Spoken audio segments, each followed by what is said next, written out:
a former president of Nigeria, Chief Olusegun Obasanjo, has identified poor or unprepared leadership as the root cause of underdevelopment in African nations.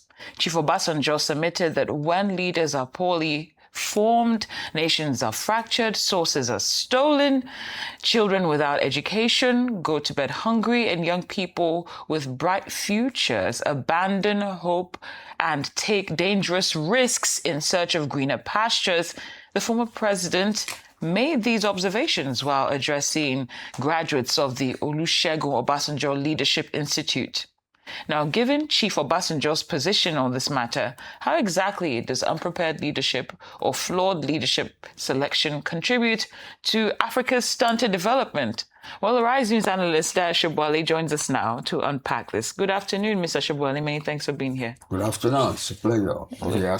Do you see reason with what Chief Obasanjo has to say about this? He's an elderly man, and he's a veteran leader. So I think he knows what he's saying, but I disagree totally. Oh, okay. I disagree totally. Corruption is the bane of economic development and peaceful coexistence in Africa. And it's corruption amongst the leaders. And he was one of the leaders.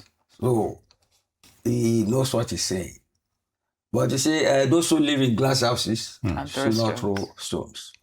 He was both a civilian leader and a military leader. So he has experience in both. And right now, he's holding that conference at the Obasanjo Presidential Theater or hall. And that is part of the problem. That is part of the problem.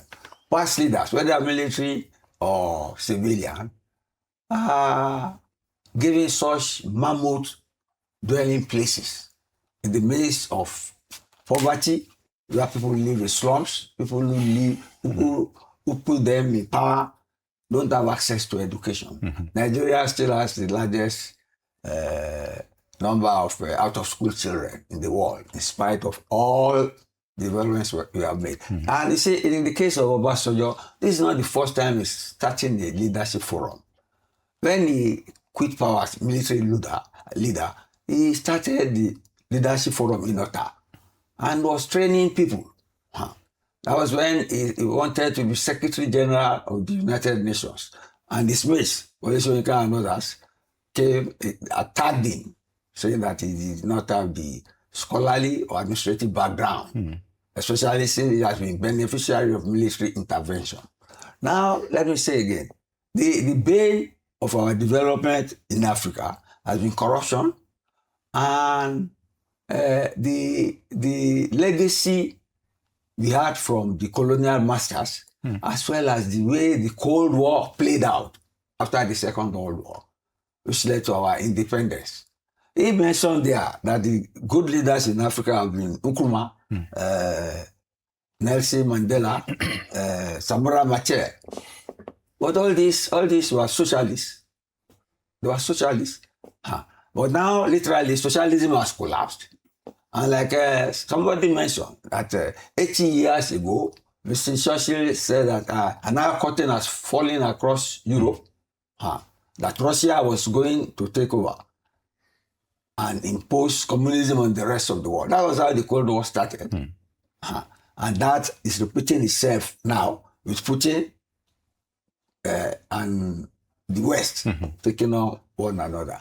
So it's not as if African leaders operated in a vacuum. So look at the context in which they operated.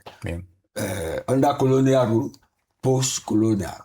So who is going to prepare them for leadership? The West just thrust democracy on us, destroyed our traditional cultural institutions. And up to today, we have not been able to manage democracy. Even the democracy that they hold on us is being kicked about like a football by themselves.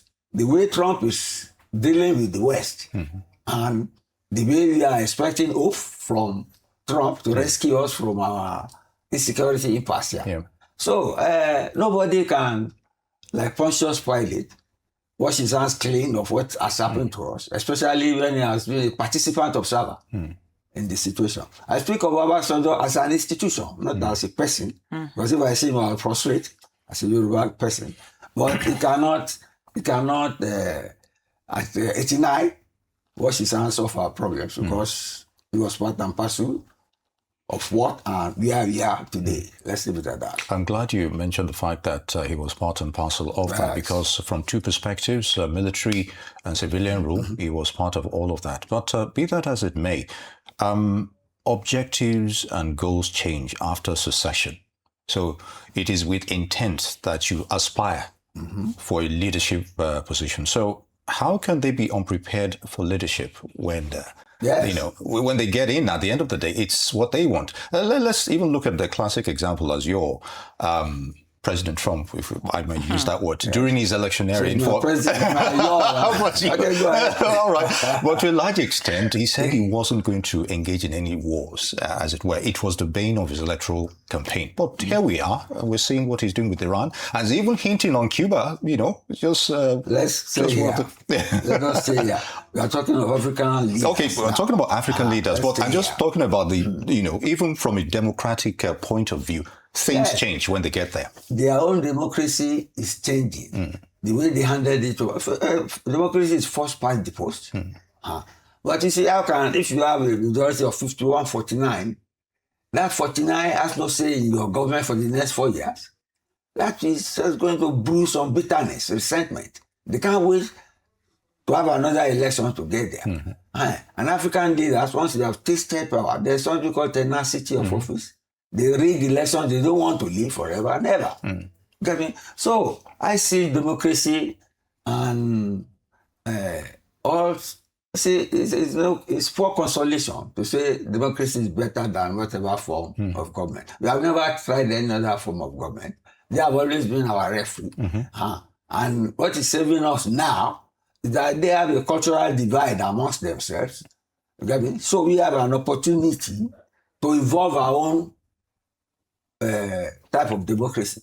But first and foremost, we must learn to hold free and fair elections. We must learn not to be leaders and be corrupting ourselves and our cronies and be getting rich at the expense of the masses who put us into place. You see, governance should be seen to be honest and performance-oriented and people-oriented. Then that is what you can call democracy. But if you go and rig election and perpetuate yourself in power, because you have a 1% victory over the other party, rule like a lord of Emmanuel for the rest of the tenure, that's bound to be bitterness, and that's what has led to democracy literally failing. And then, see, he has left out military intervention. See, don't prepare people for military intervention. The army, those who will plot coup, do it in hiding. If they are found out before they execute it, they will be executed. And once they get there, it's not easy for them to get out. They have metamorphosed most of the time from military leadership to civilian democratic leadership. And see, nobody can stop them once they have the ammunition at their disposal. Don't face a running trailer. Once they are armed, they can mold down any opposition. So that is, you see, African leaders have tremendous challenges, even though the opportunities have been there. But the outside challenges and the past challenges from the past, from the colonial past, from the Soviet US versus East brand of democracy to now the Trump era now of gangster leadership. Literally, the era of rules. I'm glad you mentioned that, sir. Of course, it is about, I'm a pragmatist person. I'm a pragmatic person. So that is the crux of the matter. The United Nations is toothless now. So who is going to call Trump to order? Because he has the ammunition. And the area of might is right. And African leaders don't live in a vacuum. They are part of that world order. Indeed, Mr. Sobowale, you dissected this so well, looking at global examples and the likes, talking about corruption needing to be addressed, the need for good elections, and for government to be people-oriented. Now that we're, based on the current realities that we have in Nigeria that we're confronted with, it doesn't look like we've ticked any of these boxes. What is your concern or hope for the future when you can see the elections coming up just a year from now, briefly? You see, Nigeria is work in progress. If I must answer your question, I will compare the person we are discussing, Obasanjo, with the incumbent now. From their trajectory, you have the answer to your problem. Obasanjo was head of state via a military coup. When he was being sworn in, he said, against my personal wishes and desires. So is that how he was prepared? Huh. But people had hope in him when he got there. They had hope in him too. When the army brought him back in 1999. People had hope. But hear what he's saying now. That's the answer to your question. All right. He has been inside and out, and he knows where we are. And I agree with him that we are where we are. But I don't think the problem is leadership alone. Corruption, bad governance, elections that hanker for integrity, and don't have it. We are work in progress, and we're Nigerian, Cynthia. All right, so hopefully we'll also have homegrown solutions to our problems, as it were. Mr. Dayo, Sobowale, Arise News analyst, many thanks for your thoughts, as always. You. Good to have you.